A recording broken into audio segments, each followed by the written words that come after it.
Click subscribe and bell icon to get regular notifications. Ismim Odil G'ayrat.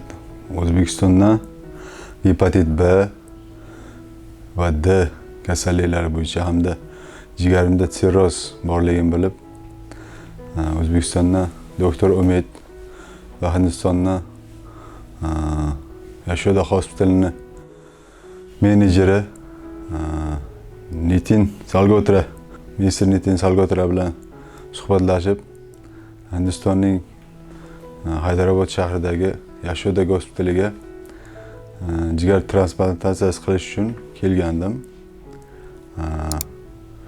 Va bu yerdagi vrachlarni yaxshi qaraganligi sababli operatsiyamiz juda ajoyib o'tdi.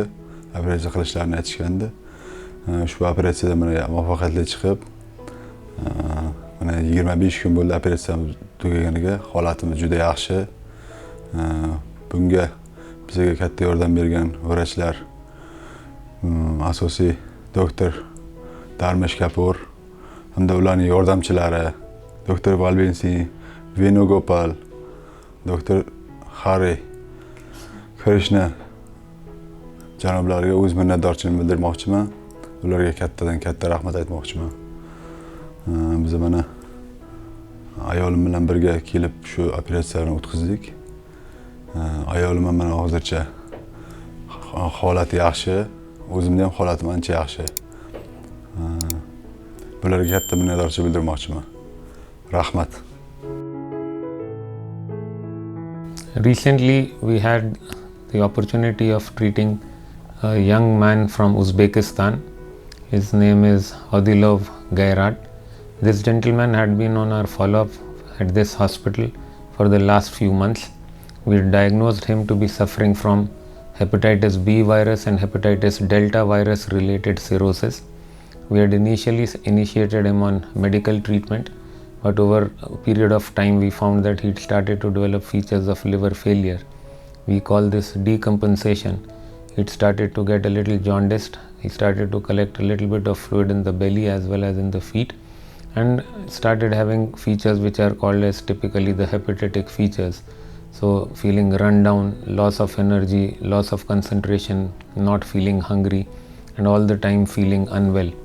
So this gentleman was evaluated and it was deemed that the best treatment and definitive treatment for him would be liver transplant.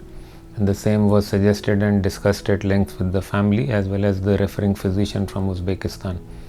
Recently, this gentleman was discharged from our facility after a successful living related liver transplant. His wife, again a bright young lady, Odilova Malukhat, was the donor for this young man, and she donated right part of her liver for this surgery. Both of them made uneventful recovery, and the treating team was delighted that they could be discharged in record time of about a week or so. He has had a couple of follow-ups in the outpatient department subsequently, and his liver function test, his Doppler studies have all been spot on. His plan for aftercare has been outlined and also discussed at length with his treating physician from Uzbekistan, and we hope to see him subsequently in 3 months' time back in Hyderabad for follow-up.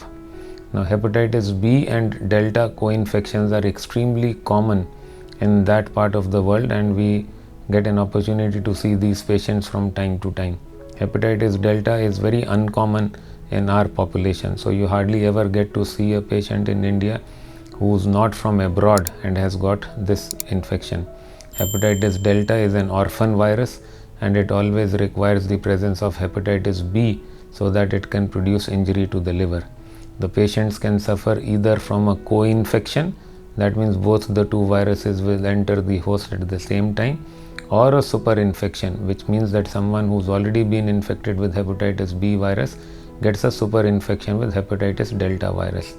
The course that the twin infection follows is a very severe one, and it's quite unlike the course that you see with hepatitis B virus.